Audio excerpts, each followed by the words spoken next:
What's up, everybody? Welcome to Podcast Now. I'm Alex, and in this video, I want to talk about how confident are we in Sydney not dying. So, I've gone back. I feel like as we were getting closer to the teaser, or a trailer, or both, or neither. I think as we get closer in general, I think some of the things that have been being brought back up, right, is again opening kill, Jenna Ortega, Dewey, all these things. We've talked about Sydney before, but I feel like there is, and this is again one of those videos where it's kind of what I've seen online. I've seen a lot of people, and this could very well be wrong, right? If you don't fit into this group, this may not apply to you, and that's totally cool. And you can let me know in the comments. But I've seen a lot of people very confident, just as I've seen confidence in maybe Dewey's gonna die in general, or there will be an opening kill, that kind of very high confidence. I've seen almost the same thing in Sydney in terms of her not dying. So I want to kind of put it all together in this video. How confident are we? I'll say my opinion, considering that's really all you guys can get from me in a video, is I'm not all that confident in her not dying. I feel like it's the best idea to not kill her off. I feel like it would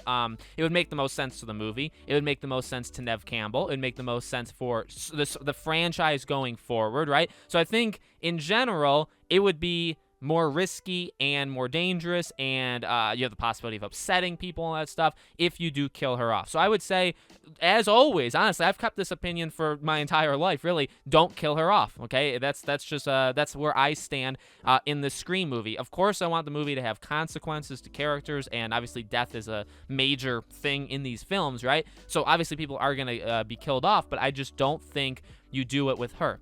Now again, confidence level, how confident I am that they do that is not it's not at an all-time high, it's not at an all-time low either, though. It's somewhere in between. But I would say I lean towards I feel good about them not doing it. Now, one thing I want to bring in, and I'm paraphrasing here, okay, because I've seen a version of what I'm about to say, this comment, for honestly like about a year, ever since I really started covering it, is that would Neve Campbell come back knowing they'd kill off her character? And it's not exactly worded like that. It's always mostly worded, in the convincing period of bringing Neve back. Like if they say, okay, Neve, we're gonna bring you back, and we're gonna do this, and your character's gonna die. Would you want to return? A lot of people feel like she wouldn't sign on because of that. So let me say this.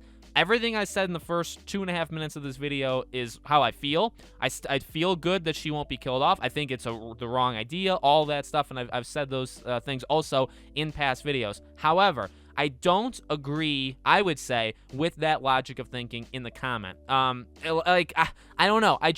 I feel like with actors and actresses, if you can convince them that their character has been done justice, you can get them to do it. You could also maybe get an actor or actress that isn't, I'm not saying this is her, but you could get somebody that's not thrilled to return and maybe kind of pawn off the idea of like, well, we're gonna kill you off, right? The thing even with like Star Wars with like Harrison Ford, like I don't know too much about the behind the scenes there, but I feel like you bring him in and you tell him like your character, and he probably says, thank God, like I've been waiting for this moment forever. I want it to happen 35 years ago in episode 6, which I requested, and it was turned down, right? So like, I don't know how much of that stuff happens behind the scenes, but what I would say is this: she's earned it. She's earned the right to know a lot. Okay, and what do I mean by that? I mean, when you do call her up, right? And she always it's literally like she has to have a script, I assume, that she just reads from every time in her head. When she talks about how, they convinced her and they wrote the amazing letter to her, and then she felt like they would honor Wes's vision, all that stuff, the classic line that Neve Campbell says.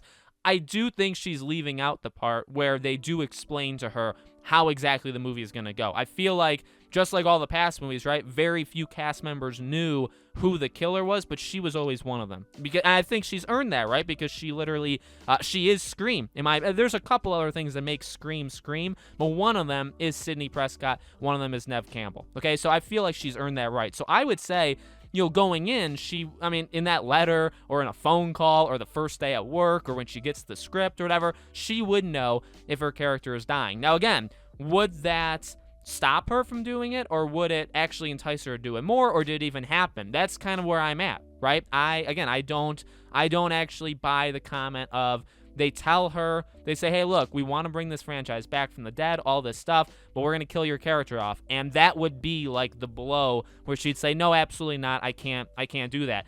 I feel like you could. Again, if I would say if you gave enough reason and like it made sense to kill off her character and you sold her on that, or like you pitched her that idea, I feel like you could sell her. You know what I mean? I don't think, I guess boiling it down as simple as it gets, I don't think telling her your character's gonna die would immediately result in her saying, no, I'm not doing it then. Like, you have to keep me alive in order, like, you know what I mean? Like, yeah, more movies she's in means more paychecks. I do think that actors and actresses care about money. At the same time, you know, especially her age and what she's done and what she will still be doing, you know, in the future, I don't think she, like, needs it. You know what I mean? So I feel like if you were to say your character's going to die, you'd say, okay, well, you have to do it justice. And that's the thing. That's why, you know, earlier on, like, you know, 1-2 minutes in the video, and I was talking about, you know, if you kill a Dewey, if you kill a Gale, if you kill a... And really, it's just those three, I would argue. You're always going to be stepping on glass because you're taking an extreme risk of killing off a character that people love to death and have been around forever, longer than even some people were born. You know what I mean? And that's, and you do that for anything. A game, if you kill a character that's been part of a game for multiple games, which means years and years, or maybe console generations, or you do it to a movie character, right? Killing Han, spoilers, killing Leia, spoilers, killing Luke, spoilers, in Star Wars, like, you, no matter how you do it, you're going to be upsetting somebody. Sometimes, now I think rightfully the way they handled the sequel, but, you know, that's just an example. You're going to be upsetting somebody, but you're also just taking a clear risk. You just are, because, you know, doing that to those characters is very, very risky. So also, I guess the question would be, would they even want to take a risk? You know, I mean, I guess this whole movie is a risk, and the whole idea of it is, you know, we're going to do our thing. We're also going to respect what happened, you know, and Wes's vision, and make it a Scream movie. And I wonder how much of that comes with, you know what, we're going to go bold. You know, they never killed off Dewey, but you know what, we're going to. They never killed off Sidney, but you know what, we're going to. You know what I mean? I think that's something they could very well have thought of. So I would say I still feel good. Maybe this discussion is maybe a little bit more scared, but I still feel good. I definitely feel it's the right thing to do to not kill her. You know, I mean, I think killing her again would be a massive mistake on a lot of different levels. However, I would say, off of what people have said, you know, that I've noticed on the internet, I don't think that would be, and that's just my opinion, but I don't think, you know, that would be a reason why she would turn it down. I really don't. I feel like if you say, hey, we're going to give you a blank amount of money, it's going to be a lot, you're going to come to set, you're going to love it, we're going to honor Wes's vision, we're going to honor Sidney as a character, we're going to honor Scream, and it just so happens that you die in this one. You know what I mean? I think that is not an immediate, oh, no, then I'm not coming back. Just actually write my character off. I don't think those two things equal each other, okay? So let me know, guys, in the comments below, what do you think? What do you think about what I said? Do you think she's going to die or not? Let me know. As always, if you haven't already, make sure you guys are subscribed, bell icon turned on so you see when all these videos go up. Leave this video a like, would definitely help the video out. All of our social media stuff is in the description below. If you guys want to check it out, I have a Twitter, I have a second YouTube channel, we have a Patreon and YouTube membership. Again, all of those are in the description. The join button, which is the YouTube membership stuff, is next to the subscribe button, okay? Thank you for watching, guys. I hope to see you all on the next video.